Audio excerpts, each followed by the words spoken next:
This is the Business of Apps podcast, bringing you actionable insights from the leaders of the global app industry and the world's fastest growing apps.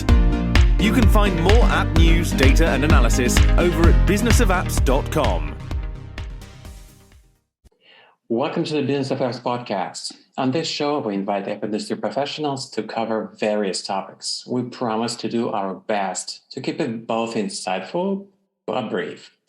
In this episode, we have Partick Eichmann, General Manager, Americas at Remerge. Patrick, welcome to the Business of Apps podcast. It's good to be here. Thank you for having me. Great. Thank you for coming. All right. Remember when Apple introduced ATT framework this spring? One of the remarks you could hear back then was, all right, app retargeting is doomed. I think you shouldn't be surprised by such reactions and remarks. We live pretty stressful lives right now.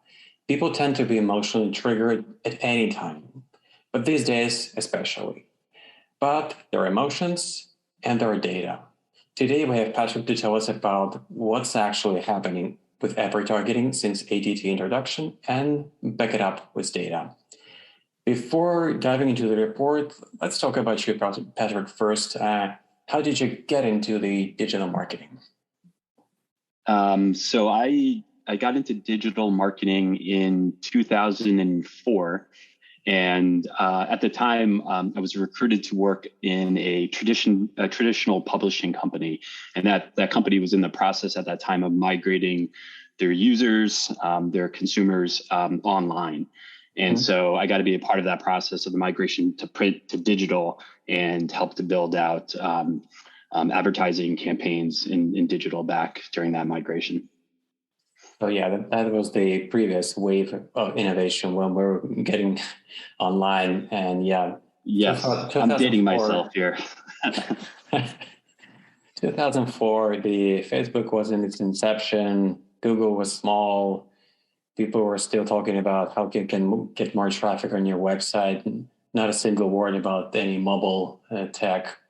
Not yet. No, it was an interesting time. People were going online. Content was becoming more and more available, and marketers were chasing their consumers online and looking at different ways to go about influencing their purchasing decisions. And so it was a really fun period of my upbringing, I guess I would say. Yeah, I hear you. I do remember those days. Okay, last August, we had Thomas from your team on this podcast, and he was talking about your company. But for the sake of folks who didn't hear that episode, what is Remerge? Sure. So Remerge is a mobile DSP that specializes in creating and deploying fairly sophisticated re-engagement campaigns for some of the top app publishers in the world. Yeah, so DSP stands for Demand Side Platform, not Digital Celebration, as you may guess from a Google lookup. Okay, so before tackling today's topic, let's give people a bit of a refresher. What is app retargeting in general? Yeah, that's a good question. So app retargeting is essentially the process of engaging a specific user base. Mm-hmm. And so mobile publishers, I would say typically the ones that are a bit more mature and have a sizable audience already, tend to leverage that type of approach after really tackling user acquisition. And the reason why they do it is, generally speaking, it's a faster path to revenue creation, simply because there's some relationship with the consumer and the publisher already, and the costs associated with doing that tends to be quite cheaper as well. Okay, Apple introduced the App Tracking Transparency Framework back in April of this year, along with iOS 14.5. App users around the world have been switching to this new iOS version since. So how come app retargeting is still possible? Any numbers to share to back up to make sure that's the case? Sure. Yes, absolutely. So that's a question that we get daily. as you can imagine. So let's talk a little bit about that. So I think back in April and even the months leading up to April, I think there was a lot of concern about what was going to happen. What would adoption rates actually look like? Would consumers all decide now to opt in, and now that the IDFA was going to be deprecated? And so one of the things that we did leading up to this period is really try to provide a lot of transparency around what was happening in the marketplace. So we've developed a dashboard that provided a view into what was happening from an operating system adoption rate perspective, and then also a view into what was happening with the inventory itself, meaning how many impressions were out there that had IDs, the IDFA appended to it, how many didn't. And so if you look at what's happening now, according to our dashboard, and what we see is that about 80% of consumers are on iOS 14 or above. And I'd imagine that number will continue to climb as earlier operating systems are deprecated and kind of get pushed to the side. But I think more surprisingly, and what's really encouraging is that about half of the inventory we're seeing still has an ID appended to it. And so to me, what that's telling us is more consumers are actually opting in for the tracking and personalization. And so that still gives us a solid opportunity to go out and develop campaigns for our advertisers. So back then it was uncharted territory, like it didn't came not like out of nowhere, because people had a suspicion that Apple may come up with this change at some point. But people do know that iOS adoption is way ahead of Android. Android may get the same number adoption when, 10 times slower than what's going on the iOS side. And the overall impression was, okay, folks will be switching on iOS 14.0 just, in a second, and they will be just dropping IDFA in bulks. But it didn't happen. Like, for whatever reason, we don't know for sure, but this is just what data shows, that like 50% of people who are on iOS 14 and above are still using IDFA, right? So we still have this data on the table. Yeah, that's correct. And what that actually looks like, too, to just give that some more context, is that's roughly 30 billion requests a day that are coming through that have an ID associated with it. So it may not be what it once was, but that's still a pretty sizable chunk of inventory that you can still extract value from. Absolutely. So having said that, let's make the case why, in fact, it still makes sense for advertisers to run retargeting campaigns. Very good question. Also one that we also receive quite a bit. So I think let's kind of break this out by operating system, right? So with Android, it's still intact. There may be changes that happen in the future, and that still makes up the lion's share of available inventory. So if you're a app publisher and you see value after going out of, after that operating system and user base, good for you. You can still do that pretty effectively. When it comes to iOS, we were touching on this before. There's about 30 billion requests coming through a day, right? So still pretty sizable audience to go after. What's interesting is even though supply has pulled back a bit, we took a look at performance year over year, and we continue to do this. So I was looking at numbers for October, and we'll do this in November once the month closes. So despite the inventory being pulled back in October of this past year, we actually drove 41% more clicks than we did the year prior, and 48% more re-engagements over that same period of time. So what that's saying is, even though the inventory may have been pulled back, it's the performance is actually still effective, if not more effective than when we had a whole universe of IDs to go after. So some of that has to do with, certainly the marketplace, and some of that has to do with the investments we've made as an organization into our platform to become more efficient on behalf of our buyers. Okay, this sounds really encouraging. So do not leave money on the table. IDFA is not dead yet. There are a big chunk of folks who still have this identification marker on their devices, and you can still be able to use that data for your targeting of your marketing campaign.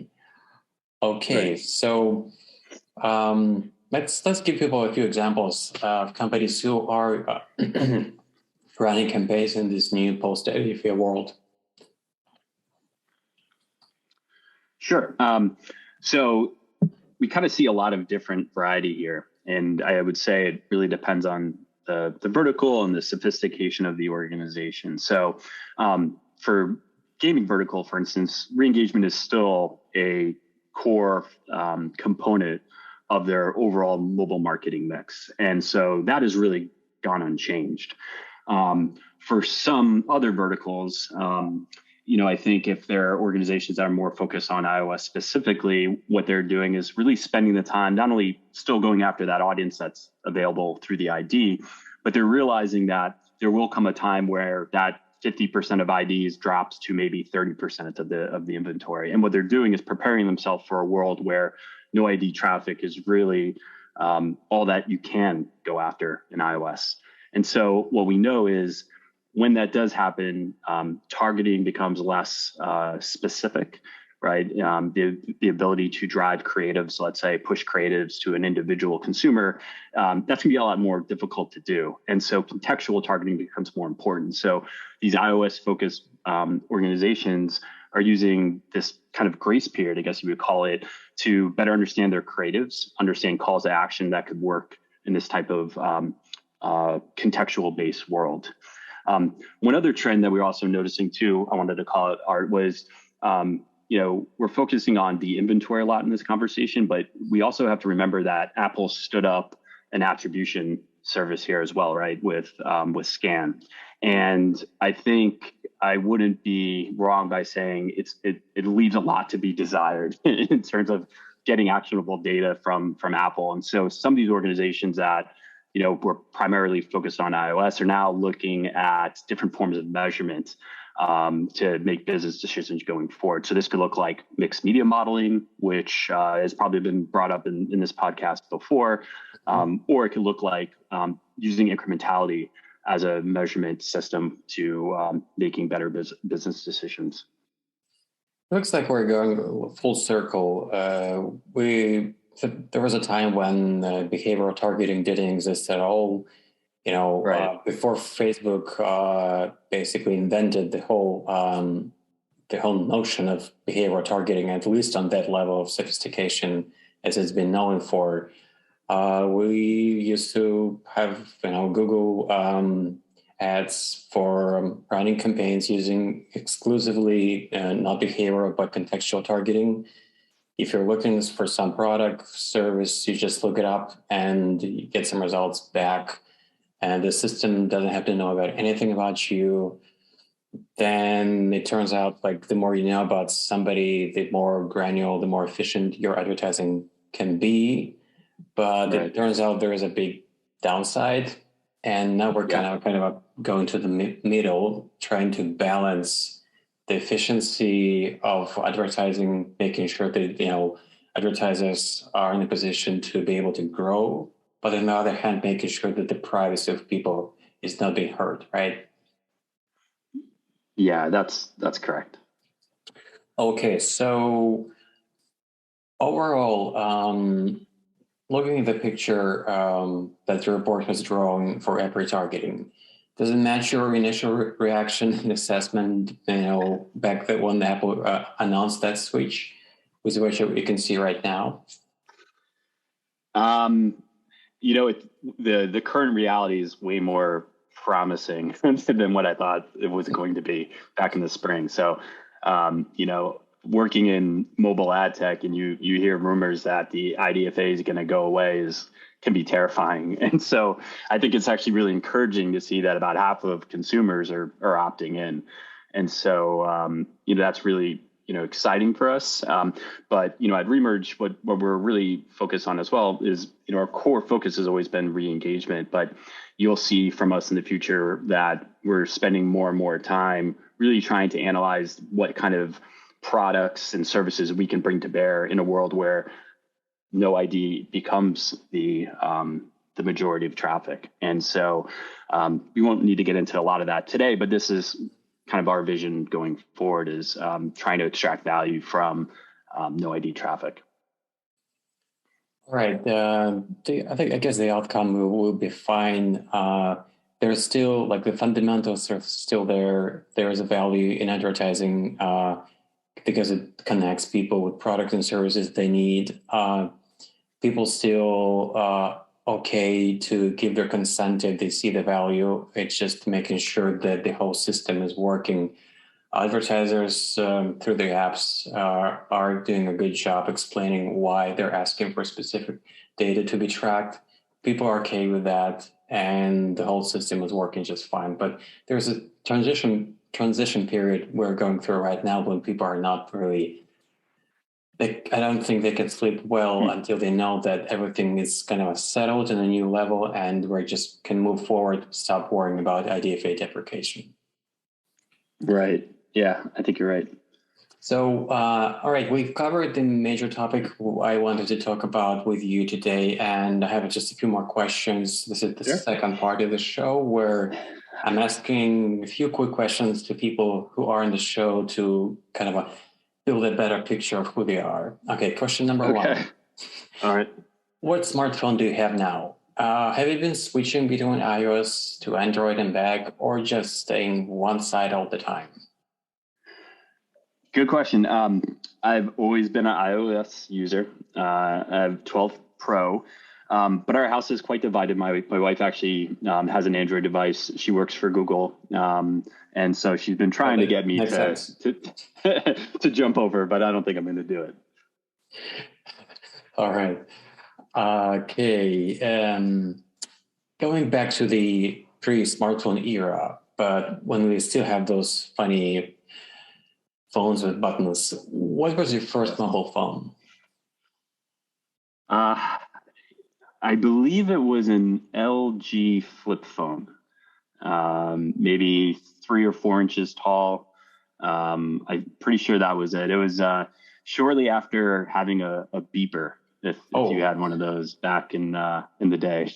So people who are not familiar what beeper is or what it was a device so you can get not a message. Well, you can get a short message, but basically you're getting just a signal that you have to grab that thing, look at the screen, see a few tiny lines of text. I guess not more than 3 lines. That was it.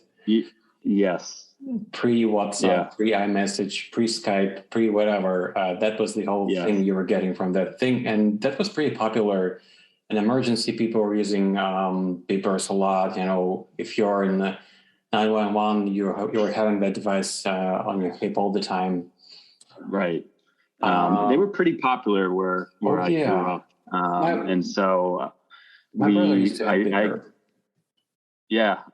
Yeah, it's kind of funny to think about nowadays. That back then that was that was cool in my schools. If you had a beeper, then you're in the in crowd. Funny how things change. Definitely. So today, imagine you've left your smartphone at home. What would be the most missing feature for you? I would say it would. App-wise, it would probably be Spotify, or maybe the native podcast app would be my number 1 or 2. But certainly now that there's mobile payments available through your phone, that probably would be a third. I'm happy to hear somebody mention Apple's podcast app because I'm a fan of podcasts and the app specifically. Yeah, it's good to hear that. Now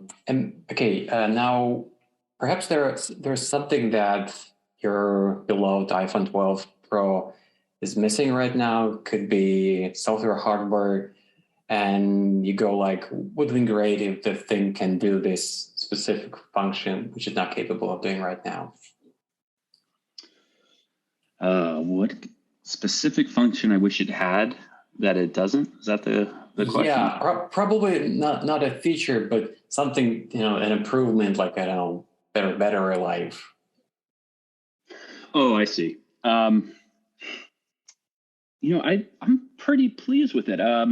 if anything, maybe better photo or video editing capabilities. I tend to take a lot of photos. I have 3 small kids, and so we tend to take a lot of photos to send to family members. And I find myself downloading more and more editing apps. So if they could find a way of actually embedding more of that, I think that would be a step in the right direction, at least for me. Got it. Okay, that was the last question, but the very final one before I let you go. How can people get in touch with you and get more information about what you do? Sure. Well, I work for Remerge, so you can learn more about our organization and access the dashboard that I referenced during the interview today. There. So the website is remerge.io. But if people want to learn more about me specifically, you can look me up on LinkedIn. My name is Partick Eichmann, or you can email me directly. I'm always happy to chat with folks from the industry. My email address is patrick@remerge.io. Terrific. Thank you for coming, Patrick. Thank you. Bye-bye. Thank you. Thank you for having me. And that was Partick Eichmann, General Manager, Americas at Remerge. To listen to more episodes, subscribe to our podcast on iTunes, Spotify, Stitcher, Google Podcasts. Just search for Business of Apps and you will find us easily. We release episodes on Mondays, so subscribe and you'll be able to get new episodes on your smartphone, tablet, or computer as soon as we release them. And please don't forget to leave us a review and comment on iTunes. It is highly appreciated. And all episodes will also be available on businessofapps.com. Thank you for listening. See you next week. Thank you for listening to the Business of Apps podcast. For more, head on over to businessofapps.com.